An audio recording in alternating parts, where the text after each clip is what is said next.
السلام عليكم ورحمة الله وبركاته. اللهم صل وسلم وبارك عليك يا رسول الله. أهلا بحبايب قلبي المتابعين. النهاردة هنعمل مع بعض أحلى حلويات، حاجة كده اسمها حلويات جوز الهند. حاجة كده جميلة تعجبكم جدا، طعمها كان جميل، طعمها خطير.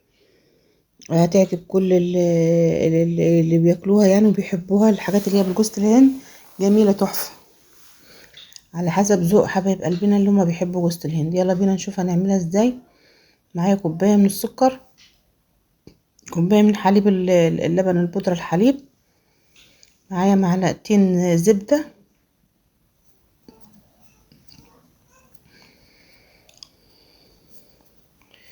ومعايا نص كوباية مية مغلية.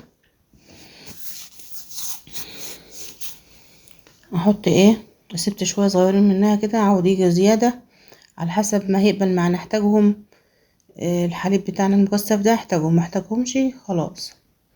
نضربهم بقى كويس حلو كده في الخلاط لحد ما يعملوا معانا القوام اللي احنا عايزينه، اللي هوريهولكم دلوقتي.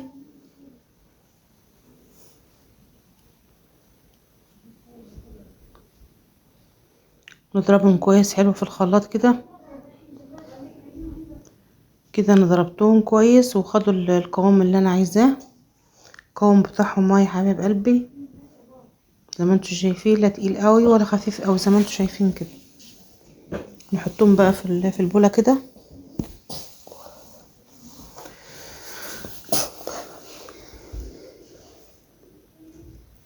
افضيهم كلهم كده. نضف كل اللي في الخلاط كويس. فضي كل الكميه اللي في الخلاط معانا كده. ومعايا بقى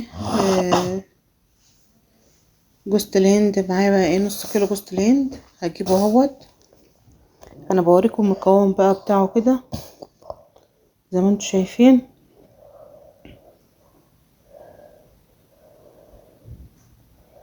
انا كنت عامله حلو جوز الهند دوت في قرايه فتحة بنتي، فعجبوا اللي دقوه كله وكلوه، عجبهم جدا، فطلبوه مننا. عملناه نهار العزومه، كنا عاملين عزومه في رمضان. وكنت عملت جنب منه كنافه بالمانجا يوم العزومه. فبنتي كانت بتساعد معايا، انا قلت لها انا عليا اعمل الكنافه وانت عليكي تعملي الحلوه دي. فعشان كده انت هتلاقوا ايد بنتي، يعني ايد بنتي دي شاطره يعني علامي بتعمل زي بالظبط. فهي دايما اللي بتقف معايا في المطبخ وبتساعدني. فهي قلت لها انت عليكي بالحلويات ديت وانا عليا اعمل الكنافه عشان ننجز بس في الوقت. زي ما انتوا شايفين كده حطينا نص الحليب المكثف اللي احنا عملناه دون على على نص كيلو جوز الهند.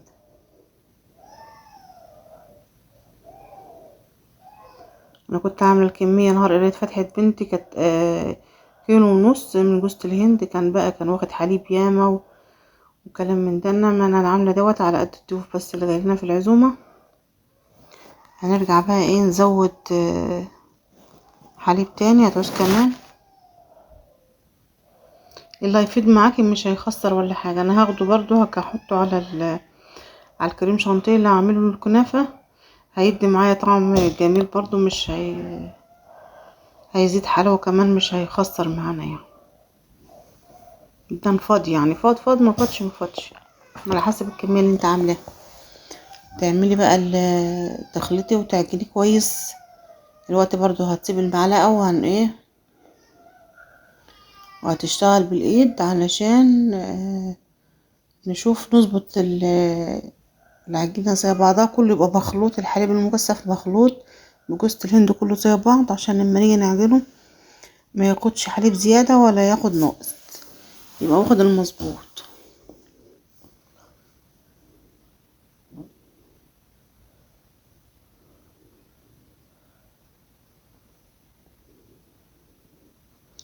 امسكه بقى اخلطه كده كويس واحط له كمان شويه.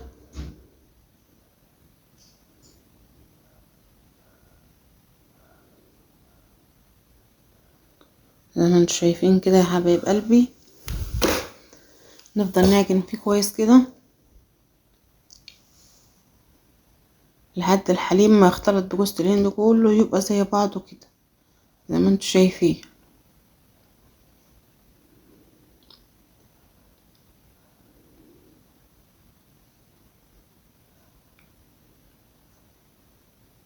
لقيت حاجة تحت ايديها كده فبقت ظرف جوز الهند فشلتها. ايه تبتدي بقى تكمل العجين كده وايه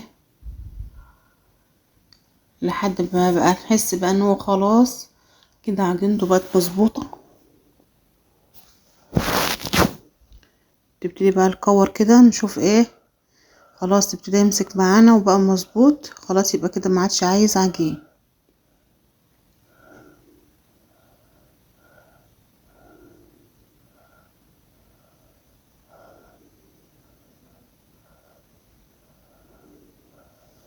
كله بقى مظبوط زي بعض اهوت. هنبتدي بقى ايه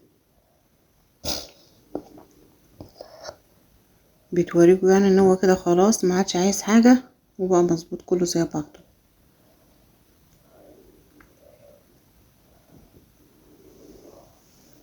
اغسل ايديها بقى عشان نبتدي بقى ايه نكور ونعمل صوابع والاشكال اللي انت عايزاها كلها بتعمليها. الاشكال اللي انت عايزاها بتعمليها على حسب ما انت بقى ايه بتعرفي تشكلي ايه الحاجه. هنعمل صوابع طويله وكور مدوره.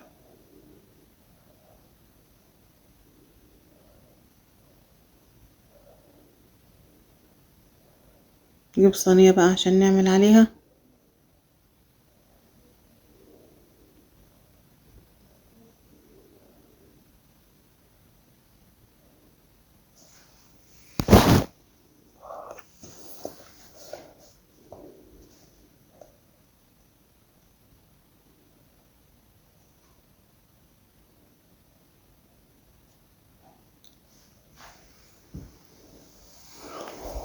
رحتي فين يا امان يا بنتي؟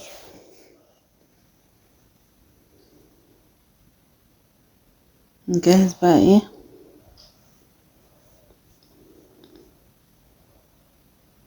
نبتدي بقى ايه تصبعها هي بقى التصبيعه بقى ايه تكبسيها على قد ما تقدري علشان تبقى ماسكه نفسها وماسكه حيلها كويس. نبتدي بتشكليها وتديها تصبيعه الصوابع اللي هي حوالين الايد وتعمليها كور زي ما انت عايزه يعني.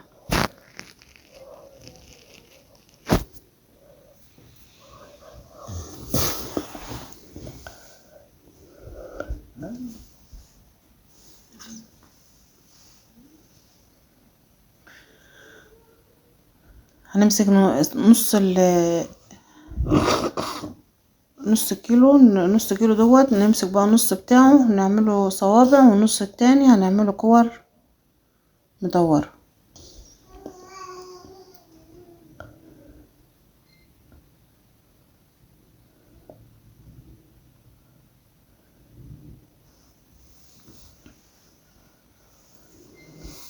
اهم حاجة تكبسيها كده كويس عشان ايه ما تفكش وتبقى ماسكة في بعضها.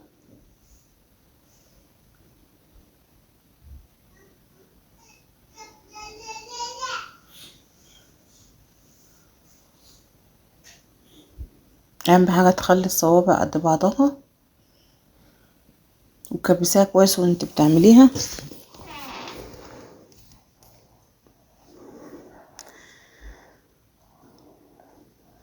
تك عليها اضغط عليها كويس كده وايه عشان تطلع معاكي مظبوطه.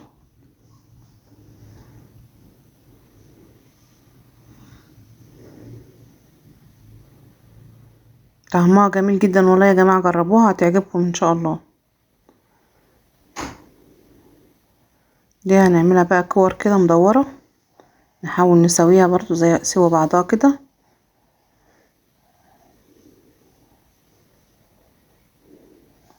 هنكورها بقى يعني ايه هنخلص بقى ايه هنعمل نص كده ونص كده وهنحاول بقى ايه نرجع لكم تاني. كده انا خلصت الكمية كلها، عملت نصها مدور ونصها صوابع زي ما انتوا شايفين. معانا بقى شوكولاتة، معانا 2 قالب من الشوكولاتة دي. هاخد قالب ونص اسيحهم بقى على النار حتى حمام بخار بقى، حتى اللبانة تحت كده وفيها مية بتغلي. واحط بقى الشوكولاتة بتاعتنا دي قالب ونص، واحط شوية زيت. احط بقى شوية زيت كده واسيبها بقى تسيح على النار لحد ما تعمل معانا بقى، تدينا القوام بتاعنا دوت الجميل ده. ساحت كلها خالص اهيت. ابتدي بقى احط لها اغطس فيها بقى جوزة الهند ديت واطلعها كده بقى، اصفيها على قد ما اقدر عشان ما تهدرش الشوكولاته معانا. عندك بقى ورق زبده، عندك انا الورق بصراحه ورق الزبده كان خلص عندي. جوري مدت ايدها حطت ايدها عصت نفسها شوكولاته. احنا كنا بقى هبطنا بقى، خلصنا الكنافه وخلصنا كله، فعايزين نعمل الشوكولاته. فقعدنا على السجاده في المطبخ، قعدنا مسكت جوري وعملت شويه شاي، وقعدت انا وبنتي بقى جنب بعض كده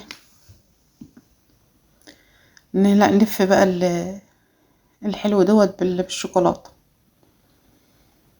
نشرب الشاي ونتسلى واحنا قاعدين بقى على الارض نعمل كده بقى. كان الكلام ده بعد الفطار. بحب يكون عندي عزومه اعمل الحلويات على بيات زي ما انتوا شايفين كده بقى. عندك ورق زبده، عندك ورق اي مكان، الورق الزبده خلصان من عندي، حطيت ورق من بتاع الكراريس بتاع العيال، بس ورق ما فيهوش كتابه. وزي ما انتوا شايفين بقى بالشوك كده، ونعمل عشان ما يهدرش معانا الشوكولاته. ونحاول بقى نغطيها كلها بالشوكولاته زي ما انتوا شايفين، ونصفيها كده كويس عشان ما تشيلش الشوكولاته معانا وتهدر الشوكولاته. ونسيبها وتنشف، وما اللي ينشف نشيله وننقله بقى عشان نحط غيره على الصينيه اللي انتوا شايفينها دي.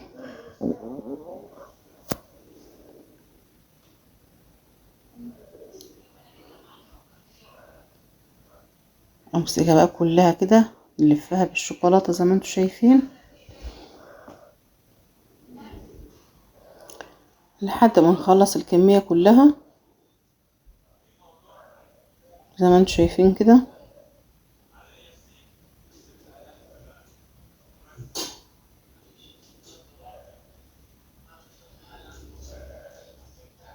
هي بتنشف على طول، ما بتغيبش في النشفان على ما انا عملت كمان 2 ولا حاجه. بص تلاقي كل ده نشف من ورايا. هي بنتي كانت بتعمل وانا اشيل من وراها واحط في الورق الصغير اللي هو عامل زي اللي بتحط فيه الكب كيك والحاجات ديت، احطه في قلبه وارصه في الصينيه التانية اللي تنشف، اشيلها واحطها في قلبها كده. ما بيغيبش على طول، في ثواني بينشف.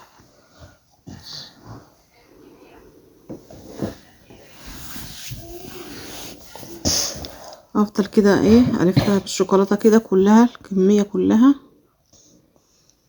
زي ما انتوا شايفين كده لحد ما نخلصها كلها.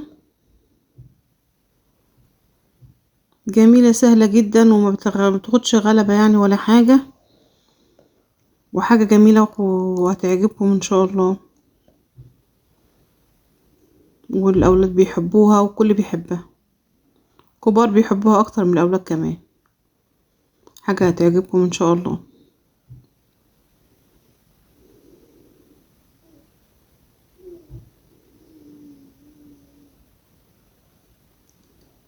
زي ما انتوا شايفين بقى الحبة الاولانيين اللي هم المدورين دول نشفوا ازاي.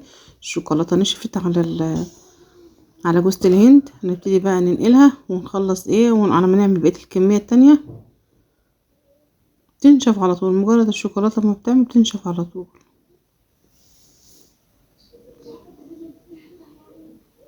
احنا خلصنا يا حبايب قلب الكمية كلها كده زي ما انتوا شايفين. حاجة كده بسم الله ما شاء الله هتعجبكم ان شاء الله وتنول اعجابكم. وما تنسوش بقى يا حبايب قلبي بسم الله الرحمن الرحيم تدعموني بقى وتدوسوا لايكات عشان اجيب لكم كل جديد ما عندنا. زي ما انتوا شايفين حاجة كده بسم الله ما شاء الله تبارك الله. والسلام عليكم ورحمة الله وبركاته.